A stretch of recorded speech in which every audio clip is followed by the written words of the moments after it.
Do you like sports? Do you like art? What about science? Giraffes? Giraffe scientists that paint rugby games?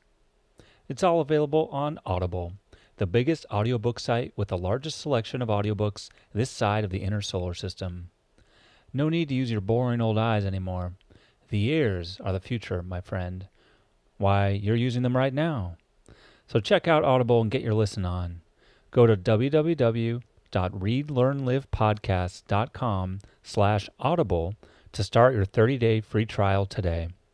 So it's patience, and then care means, again, what I've been saying, which is every line matters, every joke matters. You got to sweat it from the first line to the last.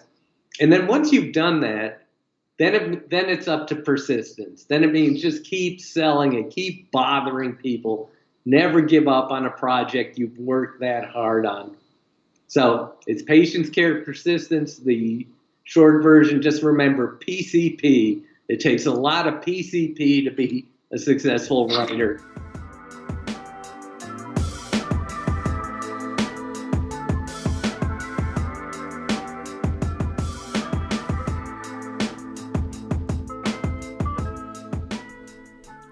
Hello and welcome to Read, Learn, Live, the podcast about improving yourself through literature. I'm your acclaimed host, John Monaster, and I'd like to welcome you to episode 41, the funny one. As always, if you have ideas for books you'd like to see featured or of authors you want to put me in touch with, you can reach me at jon@readlearnlivepodcast.com. Today, I'm delighted to have the opportunity to speak with author Mike Reiss about his book, Springfield Confidential, Jokes, Secrets, and Outright Lies from a Lifetime Writing for The Simpsons. Mike Reiss has won 4 Emmys and a Peabody Award during his 28 years writing for The Simpsons. He ran the show in season 4, which Entertainment Weekly called the greatest season of the greatest show in history. Mike co-created the animated series The Critic and created Showtime's hit cartoon Queer Duck about a gay duck. In 2006, he received a Lifetime Achievement Award from the Animation Writers Caucus. Mike has been a contributing writer to more than 24 animated films, including 4 Ice Ages, 2 Despicable Me's, The Lorax, Rio, Kung Fu Panda 3, and The Simpsons movie, with a worldwide gross of $14 billion. He has been happily married for 30 years. Like most children's book authors, he has no children. I hope you enjoy our conversation as much as I did. All right, everyone. Hello and welcome to the Read, Learn, Live podcast. I am your host, John Monaster. I'd like to welcome you and thank you for joining me. Today, I am honored to have with me Mike and Mike Reiss. I realize I didn't ask your last name pronunciation. It is Reiss. It is Reiss, I guess correctly, almost like the peanut butter cups, Reiss peanut butter cups. Yes, I used to get that a lot. I'm sure. Okay, well, I'm allergic to peanuts, so we'll see if I fall over after the end of this. But Mike, it's an honor to have you with us. Your book, Springfield Confidential, Jokes, Secrets, and Outright Lies from a Lifetime Writing for The Simpsons. Thanks so much for joining me. Oh, it's a pleasure. Nice to talk to you. Well, yeah, the pleasure is all mine. I am super excited, Mike. You know, you are one of the original writers, original showrunners for The Simpsons, a show probably everyone knows to some extent. Whether or not you're a huge fan or, well, a huge fan. Those are 2 options you have.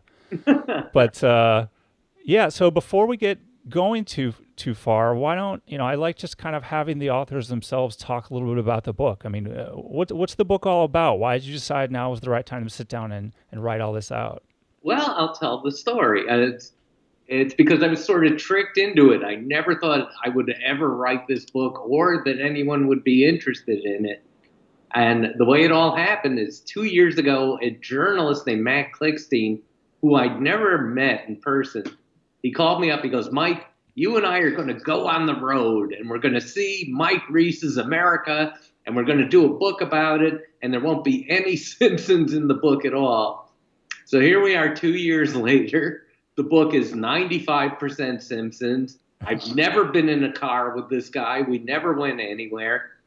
And yet, it's a good way. If you just come at me saying, can you write a memoir, your 30 years of The Simpsons? I go, nah, that would get me into work, it'd get me into trouble at work or Hmm. something like that.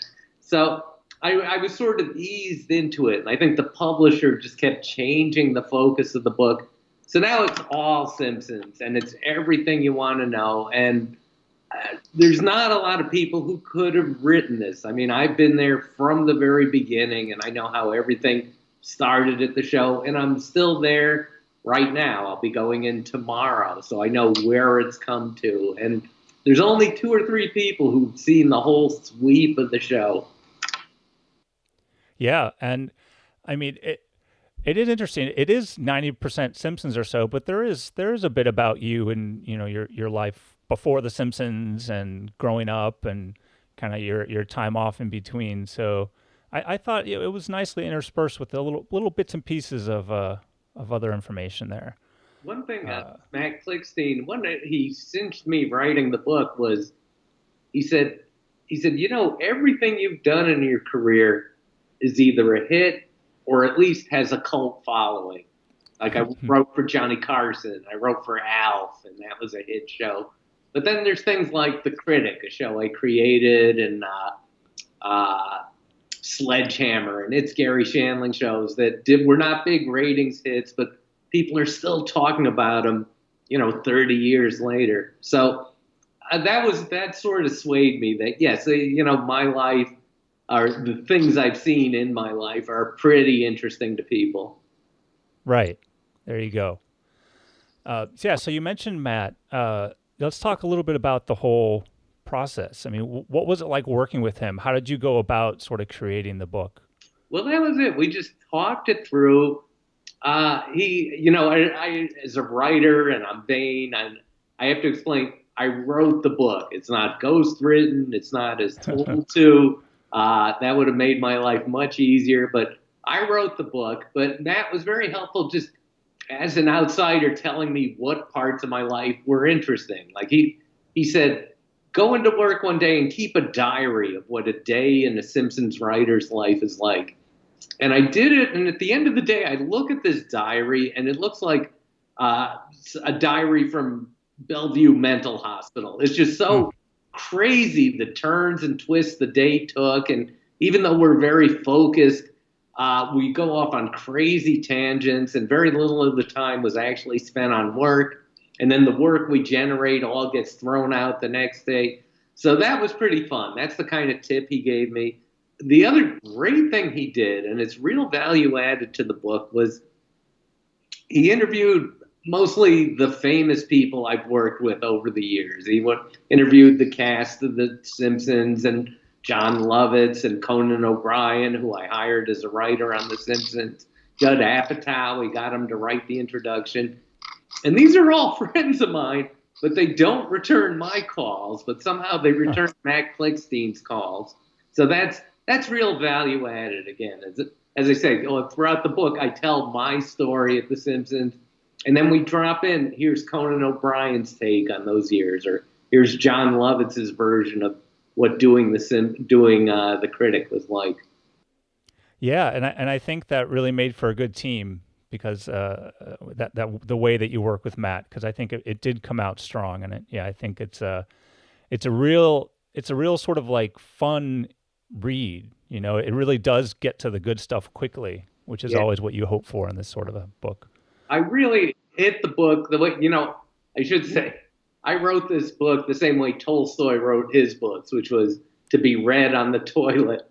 And that was it. I wanted the book to be like The Simpsons. I structured it like a Simpsons episode, but I wanted it to appeal to the short attention span of Simpsons readers. I wanted it to appeal to the short attention span of Simpsons viewers like me. So the book moves fast, and there's a ton of information in there, but it's all funny too. If a Simpsons writer is going to write a book, it better be entertaining. So I tried to make it very funny all the way through, fast paced, only the interesting stuff. Yeah. So, I mean, through all of that, did you have anything in particular that you struggled with? What were one of the harder elements of making this happen? No, it really wasn't hard. The hardest part was actually writing about myself because It's called a memoir, and yet I think nobody's interested in me, and I had to keep myself to a minimum. So there's literally, I think, 3 pages that cover me from birth to age 18, and even that I think is sort of a stretch. But I write a little bit more about the Harvard Lampoon because I think that's my background, and I think that's of some interest, at least to comedy people. So I wrote about that stuff. One trick when you're writing a memoir that I think everyone runs up against is, where do you stick your childhood? Because if you're reading a memoir of an entertainer, you want to get to the good stuff. They're already a star, and here's what it's like being a star. And you're a little bit interested in their childhood and their struggle, but you don't want to read that right away. So it's a question of how deep into the book do you bury your childhood? So in my book, I give a lot of just kind of free facts and trivia about The Simpsons, how we do our opening credits, our couch gag, our blackboards. I tell you where Springfield is. I do the history of the first 2 years of the show. And then finally, I give you a couple of pages on my childhood. That's right. I mean, some people are into that sort of thing. It's kind of funny that to think about, but there's definitely that whole idea of, that people are curious. And I think you may even underestimate your popularity. So we'll see. But the book is I'll say it up front. The book has shocked me. Not only shocked me, even the publisher. I said, "Are you happy with this?" They go, "Happy? We're astonished," because the book. Wow.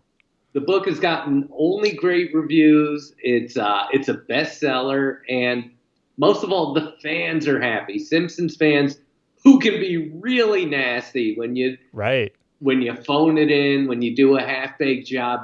Man, they can be mean, and they're loving it. So I'm glad I checked all the boxes. I'm done. I never have to do this again. That's what you think. I mean, everyone wants a sequel, right, after the first one does well. I don't have another life. I do want to write another book in this style. I'm biding my time to pitch it.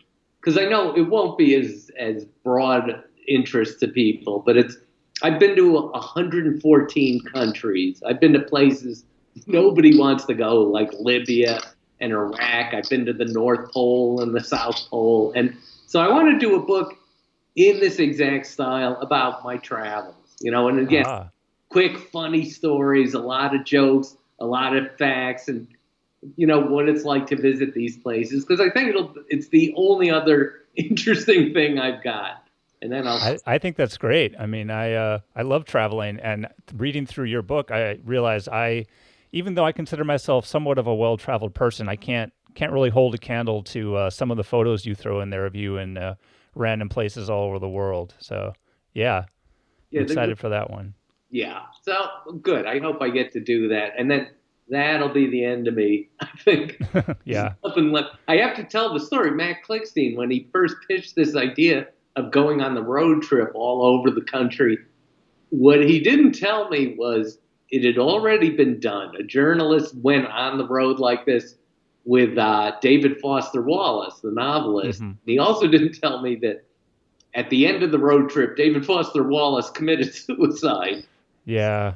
I think that may have been the plan, and it certainly would have helped sell books, but I'm still here. You're still here. Good. Well, I'm glad, so we can have this conversation. All right. Well, let's talk on that happy note. Yeah. Let's talk about the book a bit and some of the stuff you talk about in there. You talked about kind of the beginning. You talked about creating the show that you wanted to see. That was kind of a big idea versus what was on TV at the time. And The Simpsons, it really was a big departure in a lot of ways from everything else. What is the big difference that you see there, in terms of what was on TV at the time when Simpsons first came out and what The Simpsons brought?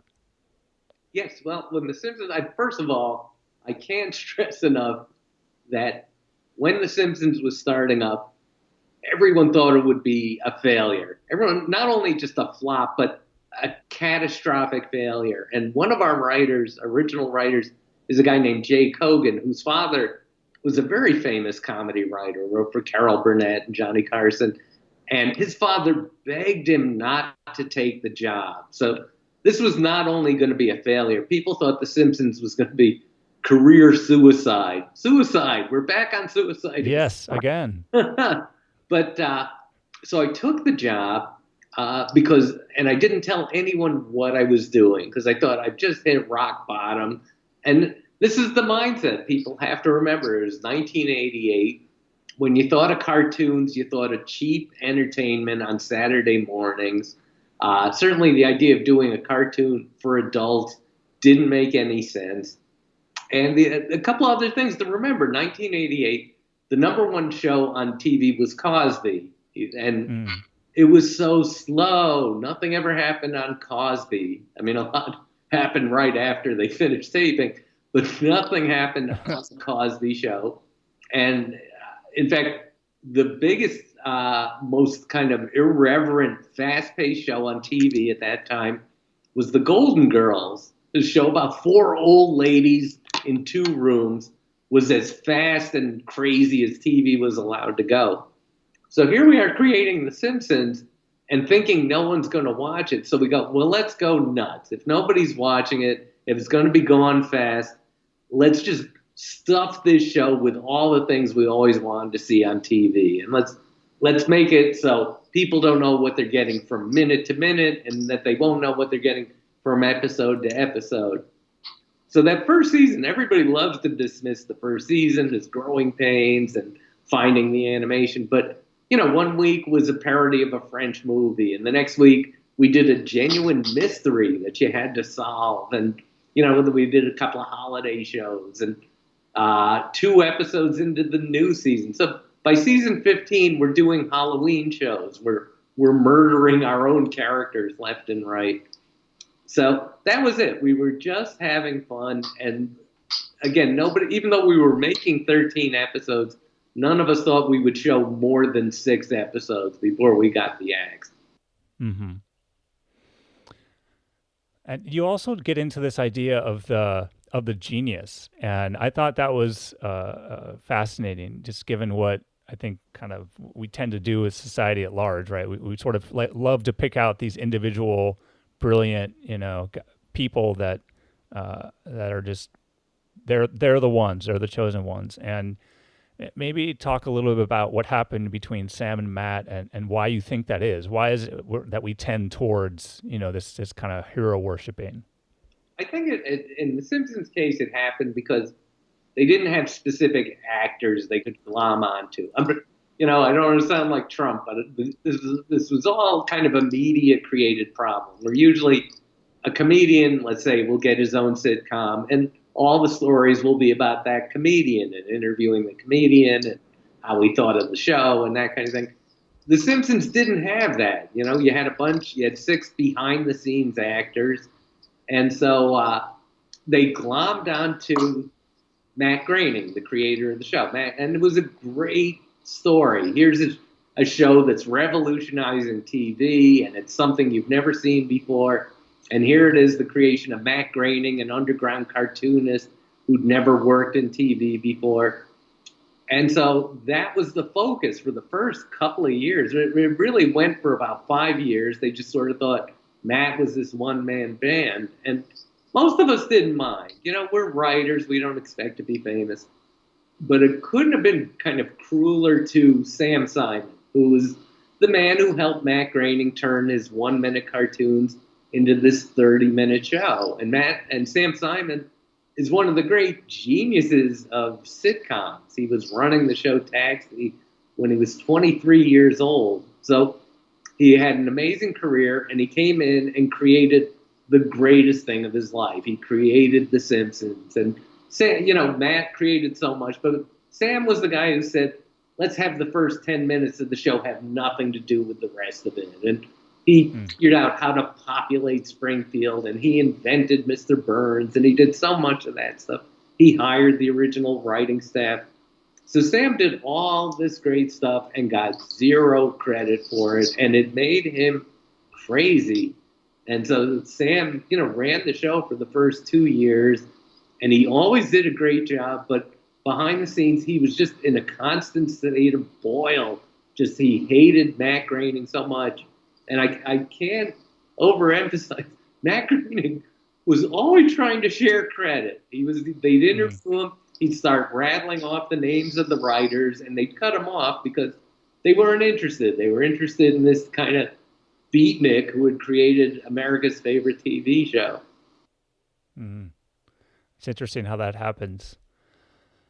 Huh.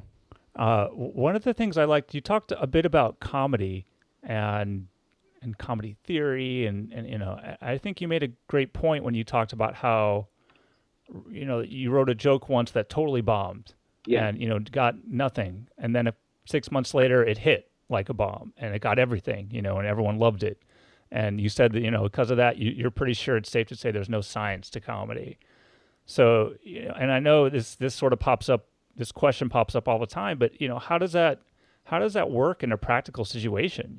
How do you, if you're doing a table read, if you're in the writer's room, how is it that you're kind of trying to get your arms around that? Maybe everyone in the room loves it, but you get it out into the real world and no one loves it. Or maybe something in the room that bombs might have hit with some big, percentage of the population out there. How do you kind of manage that split? Well, that was it. It's just that realization. It ain't science. There's no way to predict it. There's no formula to it. I keep waiting. AI is so great, and the AI can write sports pages now and financial reports. I'm waiting for the day AI can write comedy because, I've been doing it for 40 years. I think I calculated I've written 60,000 jokes in my life. And I still don't know where they come from. I don't know how I'm going to make the next joke. I walk into every week at work. I walk in there scared to death. I walk into the Simpsons after 30 years going, I don't know if I've got anything today. So it's weird. I don't consider it an art either. It's just a weird phenomenon. Yeah. But I mean, you have an ability, right? I mean, you're better at doing this than some other people that are better than doing this. I mean, you have a job doing this. I mean, there's something there. And I know that even from my limited, comedy background, and you mentioned some of these ideas in books, things of like callbacks and stuff like that. So there's kind of tricks and tips that writers are using, right? Right. I went to David X. Cohen. David Cohen is the creator of Futurama. He's my favorite Simpsons writer ever. And he's an actual scientist. He's, I think, 2 credits shy of being a professor at Princeton. He has advanced math degrees. So I asked him, I go, is there any science to what we're doing? And he said, no, I don't think so. That's how he said, no. Fair enough. And the one thing he singled out is the rule of 3, one of the easiest rules of comedy, which is like, I would never date that girl. She's fat, she's mean, and she won't return my calls. And that's a very mathematical kind of joke because you set up the premise, then the second one establishes the pattern, and then the third one's a surprise. That's the rule of 3, and as far as I know, that's the only quantifiable thing in comedy. That was so funny. I've never seen a man get so bored with an explanation. So that's why I don't teach a course in comedy. All right, and we're moving. Fair enough.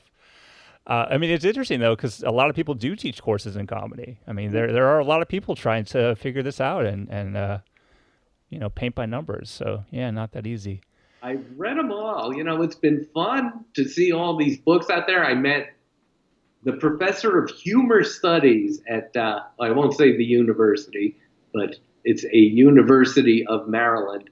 And I met this guy, and he starts explaining to me the science of comedy. And I always say, if I was to sculpt a man out of pure shit, he would not be as full of shit as this professor.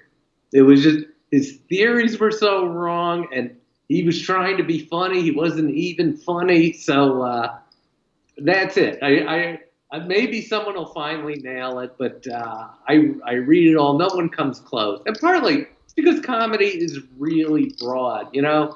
there's sophisticated satire, and then there's you can watch that YouTube video of a baby that's just laughing because a guy is tearing paper. So to him, that's hilarious, tearing paper, and it's all comedy. It's all, I wish I could get laughs as big as that baby's getting off of tearing paper. You talk. So yeah, let's jump over to that. You talk a little bit about that in the book, sort of the professors you've spoken with, but also even the fans, and how there's just tons of stuff that everybody gets wrong. Either they want to ascribe their own ideas to and meanings to some of the stuff you do, or they're trying to parse through some events that are happening or try and draw connections where there aren't. So, what are some of those things, like the most common things people get wrong while trying to analyze or think about The Simpsons? The biggest thing, we hear it all the time, is we are a topical show. We are ripped from today's headlines. And it takes us 9 months minimum to make an episode of The Simpsons. So we are the least topical show on TV. And we don't even try to be topical. People go, oh, I'm sure you're going to take on Trump. And we go, we're not going to go near Trump because we don't know what he's going to be. Or, part of us is hoping he won't be around in 9 months or 2 years when the show airs. So we'll attack trends in society and that kind of thing, and in general, the way society's going. But we never glom onto stories in the news. His whole immigration problem right now, we're never going to do a show about that, because by the time that hits the air, Trump will probably have blown up the moon. He'll have done something much, much worse than that. So again, that's the biggest mistake. People always think we're topical. And I hear that, again, from professors. It's one reason you can watch a Simpsons and not know whether it's a year old or 25 years old, because it's always just in general about human foolishness. So that's the big one. The other one is just thinking we have a goal, we have an agenda, we have an arc. There's something we're trying to do with the show. And to us, we always just look at the show as this hole we have to shovel jokes into every week. Again, it's not an art, it's not a craft, it's just heavy labor of just thinking up enough jokes to fill 20 minutes week after week. Yeah, I mean, and and from what you describe in the book, quite often you don't even meet that quota, and then you have these songs, right? And you have padding. Yes, we do all kinds of padding in the show. An Itchy and Scratchy cartoon, when you see that on the show, we're just doing that to fill time. It never affects plot. It's just we go, all right, this will eat up a couple of pages. And the biggest one is the songs. People always wonder, why do you do so many songs in the show? And it fills time. If we write a joke on the show, we'll wind up rewriting the joke 8 times before the show finally hits the air. When we record a song, bam, it's in there. We barely change it. There's still work to do. We've still got to write funny visuals around the song, but we record it. It takes up time, and we don't have to think about it again. That's funny because it's something that I think a lot of people love. It's funny to think of that as a filler, but I think the songs are extraordinarily popular, and some of the things that get stuck in people's heads long after the fact. Yes, I always wondered what people think of them, and I think of in Monty Python, Monty Python is my Simpsons. That's the show I know inside out, and I've read the books by all the writers of Monty Python. And my favorite thing, I think everybody's favorite things, are the songs, the Spam song and the Lumberjack song and that kind of thing. But then I watch SNL, and they'll do songs, and I go, oh, this sucks. I can barely remember a musical thing they did on that show that I genuinely liked. Yeah, that's interesting. That's a good point. The style of the songs, maybe. I don't know. It's just I equate it in the book to jokes. Songs are good when they're good, and you do it. A bad song just is not so good. Yeah, fair. You talked a little bit when you were talking about writing for Alf, but I think this can apply to The Simpsons or just to anything more broadly. And you talk a little bit about the difference between writing for kids and adults. And I think with The Simpsons, it works for so many different generations, right? People can like, just the gag of Sideshow Bob, stepping on rakes over and over again, Yeah. without the ability to understand language, So, what do you think some tricks are that work for making sure that people of all ages can enjoy a show, kids, adults? Do you try and write towards a particular segment when you're writing, or you're just kind of writing and you're just going to let people pick up on what they pick up? Yeah, I mean, it's a cliche, but it's really true in this case that we just write for ourselves. We just write to entertain the 6 or 7 people in the room while we're writing the show. And it's one reason we'll do a lot of esoteric stuff in the show is because we get the jokes. When we've probably done every single scene in Citizen Kane. It has been parodied from start to finish. And the 6-year-olds watching our show, they don't know Citizen Kane. They're not getting those jokes. And I think 95% of our audience isn't even recognizing the reference. But we like it. And we're so happy we just have a show where we get to do it. But then there's a second point on that, which is, even though people don't get the joke, I think they know something is going on. I think they know, I don't know what this is, but I know it's something I'm not getting. And that intrigues them. And that's why when I was a kid, I used to love Rocky and Bullwinkle. Again, as a kid, that was my Simpsons. And Rocky and Bullwinkle was full of these esoteric jokes, starting with the fact that the villain is named Boris Badnov, which is a parody of Boris Godunov, the consort to Catherine the Great. And I mean, nobody gets that joke, and certainly little kids aren't getting the joke. But again, I kind of knew something was happening there, and it's full of Kennedy jokes. So you watch the show again, there's a lot of references to 1963 politics, and that's fun. I think kids like to be talked up to instead of down to. Mm-hmm. Yeah, agreed. One of the things that really stunned me in the book is your sort of step-by-step explanation for how the show is made. Is the rewrite process and everything that you guys go through is kind of nuts. It was very surprising. I guess I can tell, I can see now beyond just having to do the animation itself why things take a while. And I'm just curious, how did you guys settle on that series of steps as the best for working for you? I mean, day one, I'm sure you didn't have like we're going to do 18 steps and this many rewrites. I mean, how did it end up that way?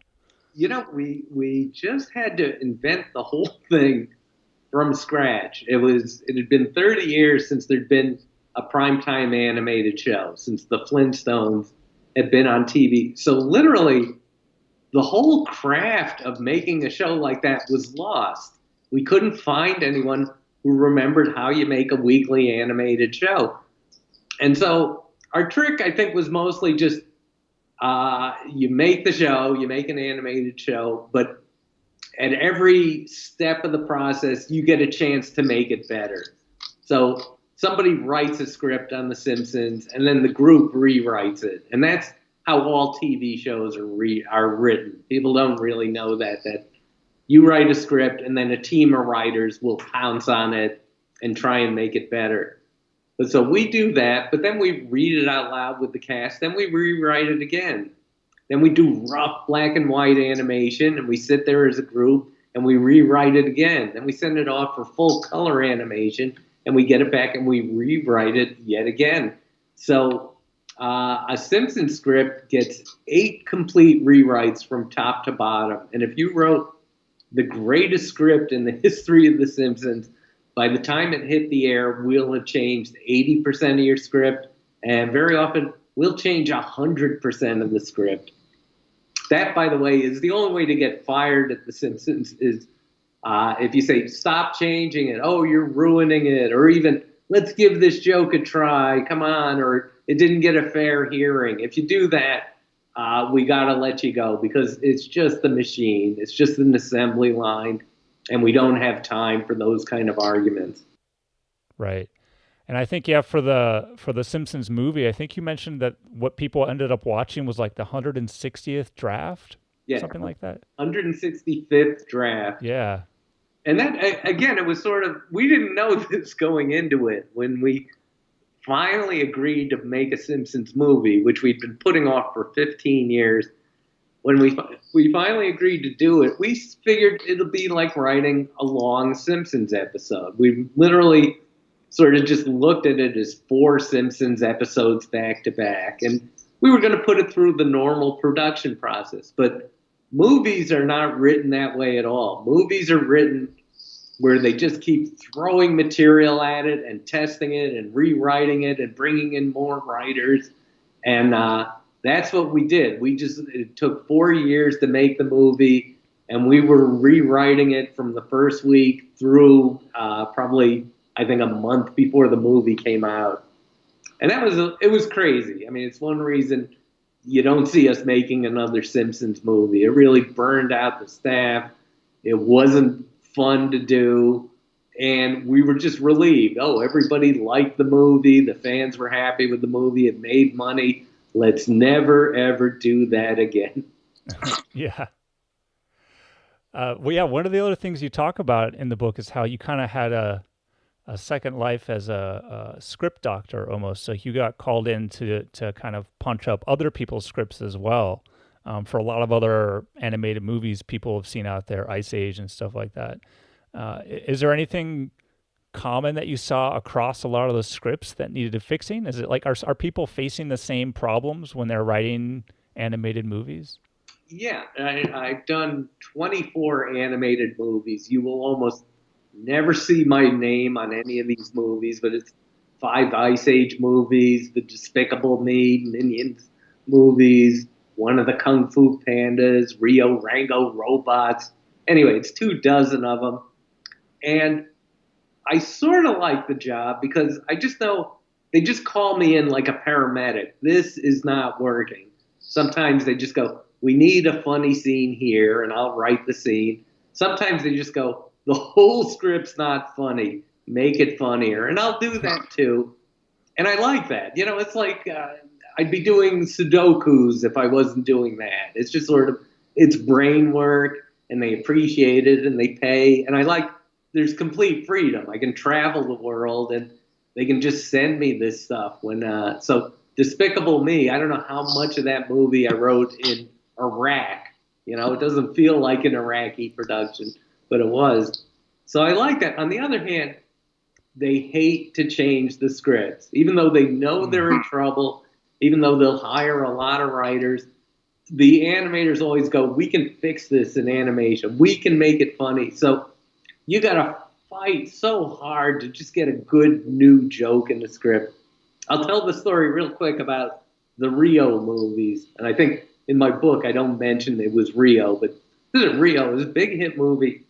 I worked on this movie for 4 years, and it needed help, and they just wouldn't use my jokes. They wouldn't, and I would tell them, you don't need to use my jokes. You got to use someone's jokes. It's not funny enough.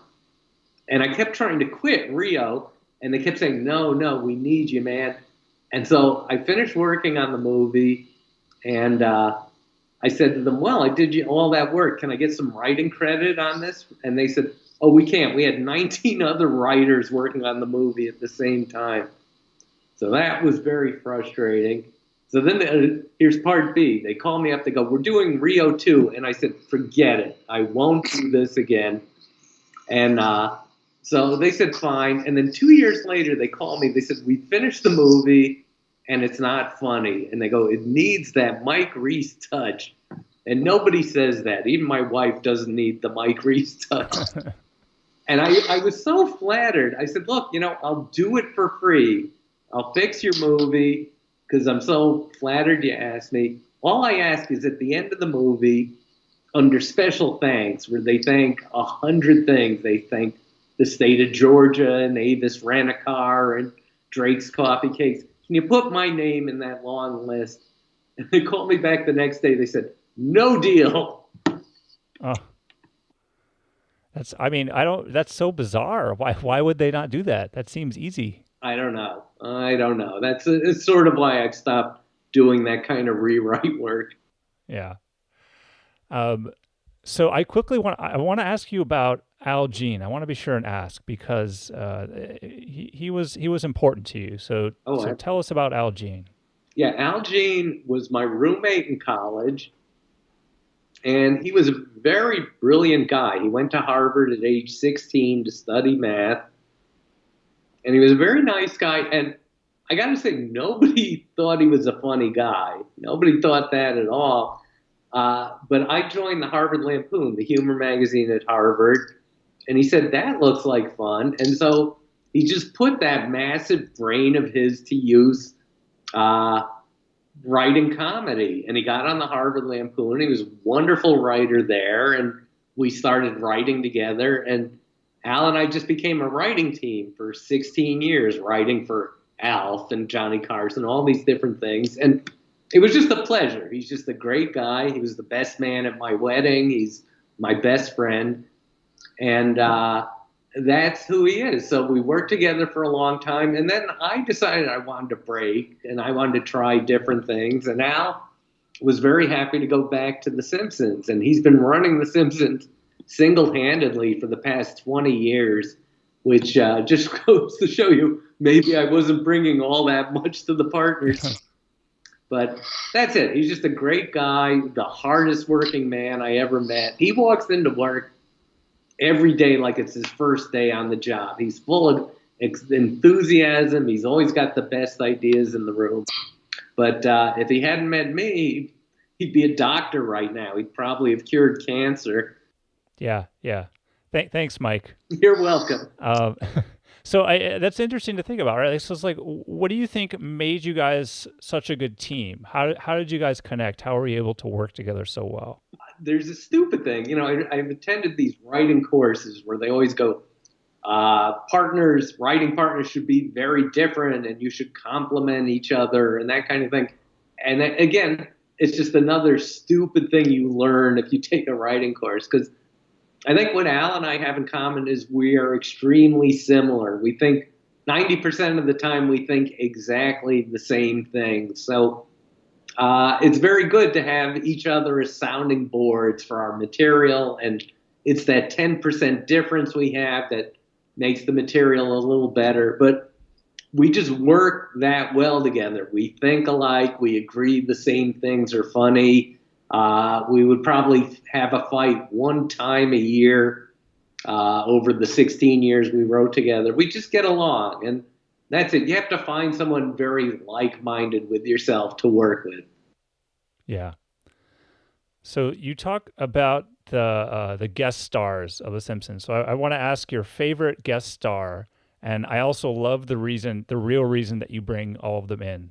So tell everyone the real reason there are guest stars on The Simpsons. The real reason we have guest stars on the show is we want to meet these people. It's like having a magic wand. When Homer went into space, for example, we had Buzz Aldrin on the show. He's the second man on the moon. Why not? But we also had James Taylor on the show. And why? Well, we wanted to meet James Taylor. And he came in and he stayed a friend of the show. So that's it. We've used the show to meet all our heroes. Almost every rock star we love, we brought them in. And all the comedians we love. We had, Eric Idle from Monty Python and Rodney Dangerfield, John Lovitz. Just people who make us laugh. We love to bring them into the show. So that's the main reason we do it.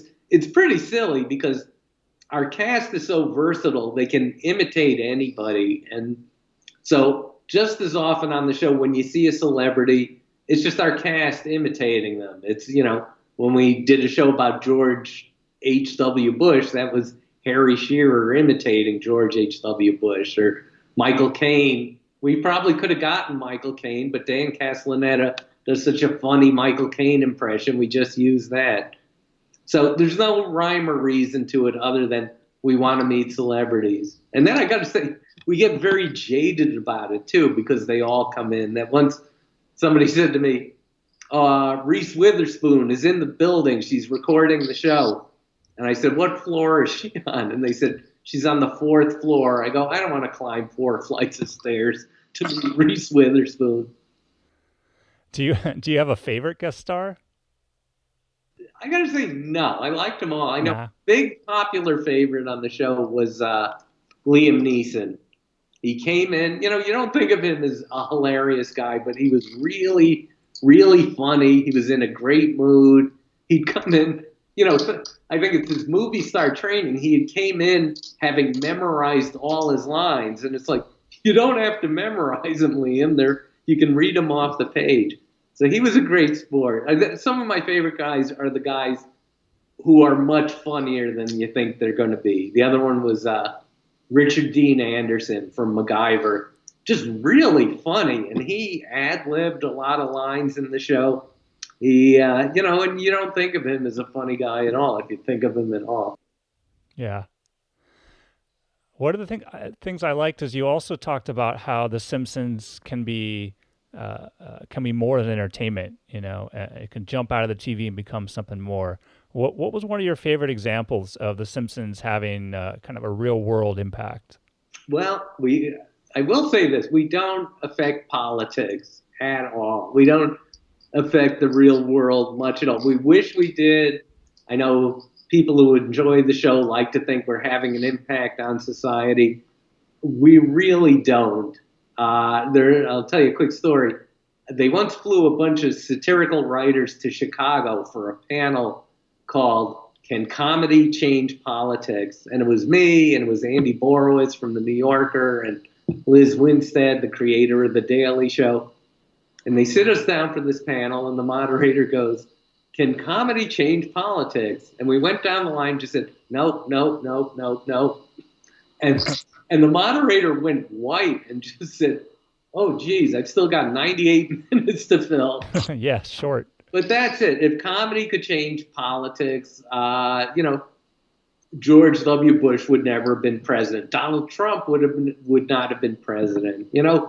Comedy, entertainment, showbiz launched a full-out attack on Donald Trump, and there he is. He's president. He's president and getting a little more popular every day. So that's it. We don't change the world. I think The Simpsons at least has changed entertainment. TV is a lot denser than it used to be. It moves faster. There are shows, even live action shows like Kimmy Schmidt, that move too fast for me. And again, you just have to remember how boring TV used to be. It used to be just comfortable and boring. You see it in movies too. Movies in the 80s, before The Simpsons came along, were so bad. Comedy movies, it was just guys, Chevy Chase and Richard Pryor, just making one terrible comedy after another. It was so weird that just nobody cared. Eddie Murphy just made so many rotten movies. And I think The Simpsons just convinced everyone to up their game, to try a little harder. It convinced comedy stars that maybe they should write their own scripts. And now you got guys like Jonah Hill and Seth Rogen who write really funny movies that they star in. Mm-hmm. So you take a bit of a detour later on in the book. You talk about life after kind of retiring from The Simpsons. What were some of your favorite projects that you started or got involved with, or maybe are even doing now? Yeah, I've written 19 children's books, and that just came out of me. That was just a weird thing that happened from the first season of The Simpsons. When the show came on, it was so criticized. It was condemned by the National Council of Churches, and parents would tell me, "I can't let my kids watch your terrible show." Then I started writing children's books just to sort of, help me get into heaven, basically, try and undo some of the damage I thought The Simpsons was doing. So I wrote kids' books, and I really enjoyed that. I really enjoyed it because they're short, and they're dense. Nobody seems to know that about a kid's book. They think this will be easy. It's only 500 words long. But in fact, it's incumbent on you, if you're writing a children's book, to pack as much into those 500 words as you can. So I like it. It's a little kind of craft. It's like carving a miniature or something to do kids' books. So I enjoy that. But the thing I'm proudest of, I feel I'm starting to sound stupid. I'm still proud of this cartoon that we haven't done anything new with in a decade, is a cartoon I created called Queer Duck. And Queer Duck was a cartoon about a gay duck and his gay animal friends. And I created it one day because I read a newspaper article, this is the year 2000, that said there are no gay people on TV. You know, now just think how many there are in so many shows. But there was not one gay character on television. So I said, all right, I'll create a gay cartoon. And it was supposed to just be this pro-gay thing. And it was so popular in the gay community, for the first year the show was on, I had to stay in the closet as a heterosexual. I didn't want them to know what a macho, manly man I was. So I didn't say I was gay, but I never said I was straight either. And reporters would come to the house, and I would hide my wedding photos, and I'd tell my wife to go to a movie that day. So that was a very funny experience. And again, it's a great learning experience to see what it's like to have to be in the closet for a while. But I'm very proud of Queer Duck. It won every kind of gay award you can win. And I'd love to bring it back. That's something I would do again for free. And Queer Duck, by the way, because I'm just talking about it abstractly, it's all on YouTube. It's not supposed to be there, but there are 20 Queer Duck shorts. We made a whole Queer Duck movie, and you can see it all on YouTube.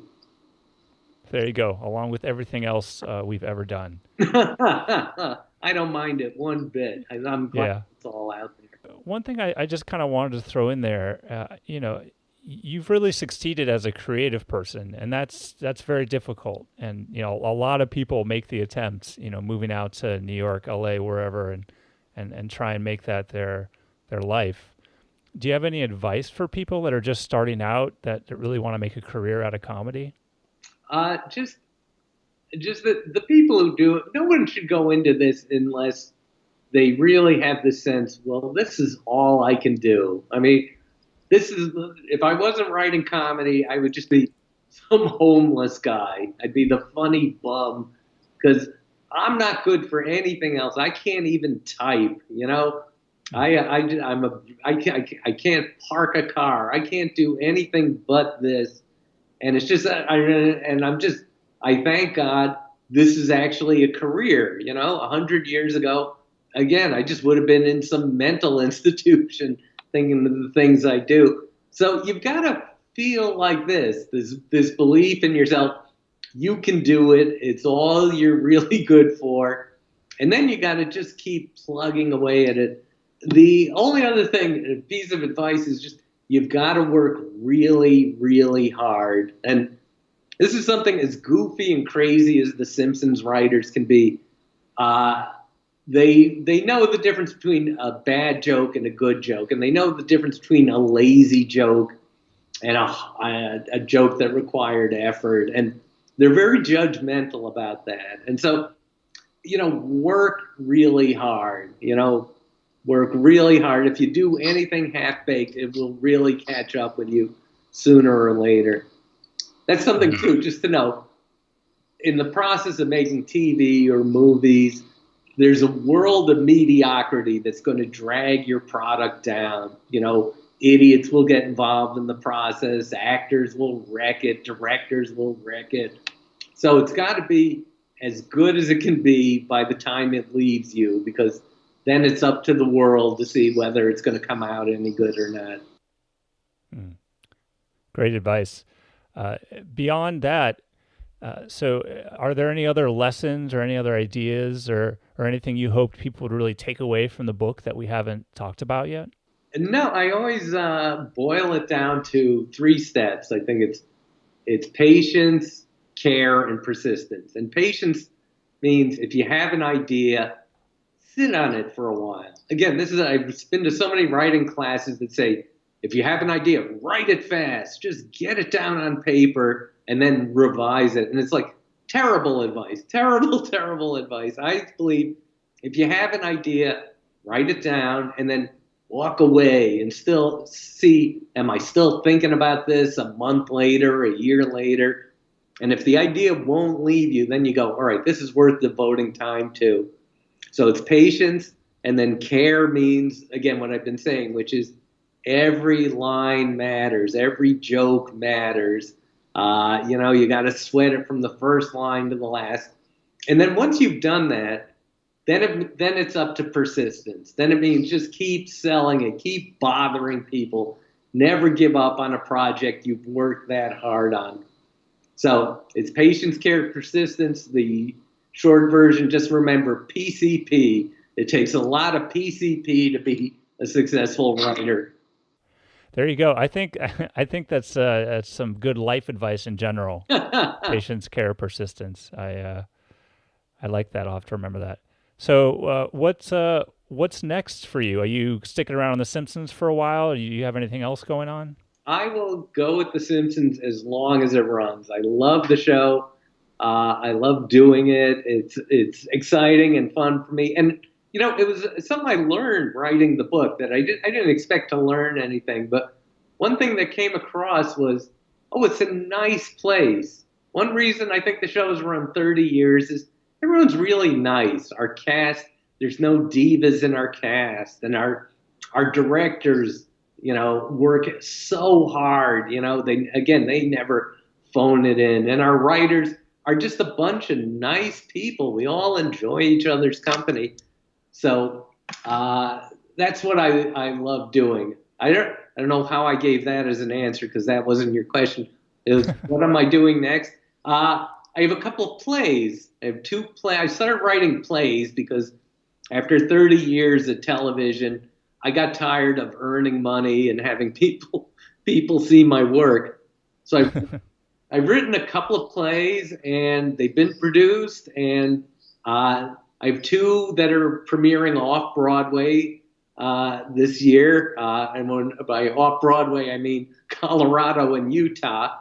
But I love writing the plays because in theater, the writer is the boss. Nobody changes a word of your script without you doing it. So if the play comes out bad, I go, that's my fault. I got to fix it. And there's one great story. I wrote my first play. There was a line in it where a guy says, the line was basically, who the hell is Jimmy? And every night I'd go to the play and the guy would say, who's the hell is Jimmy? And I kind of liked it. I said, that's funny. That's how a tough guy might talk. Who's the hell is Jimmy? And it was only when the play closed, I looked at the script and saw it was a typo. So you got to love that if the actors are willing to do your typos. Yeah, that's adherence. Just in case we have anyone in Colorado or Utah, what's the play? When is it out? The play will be mid-July, very soon. It's called Comedy is Hard, and we're doing it in Gunnison, Colorado for a couple of weekends. Look for Comedy is Hard. And Utah, I wrote a Shakespeare play. I wrote a play called Shakespeare's Worst, which is sort of this melding of Shakespeare and Mystery Science Theater. And that'll be at the Utah Shakespeare Festival the last weeks of August. So do come see that, but buy the book. And if you're too cheap to buy my book, follow me on Twitter. I'm at Mike Reiss Writer. I give you one good joke a day, just like the Jimmy Fallon show. So that's a deal right there. All right, well, let's do a quick thunder round. I'm going to ask you a couple quick questions, and we'll call it a day. Sound good? Let's do it. All right. What is your favorite food and or drink? My favorite food is a cheeseburger, and my favorite drink is iced coffee. And if there was a law that that's the only food and drink available on Earth, I would never complain. I would be happy with that for the rest of my life.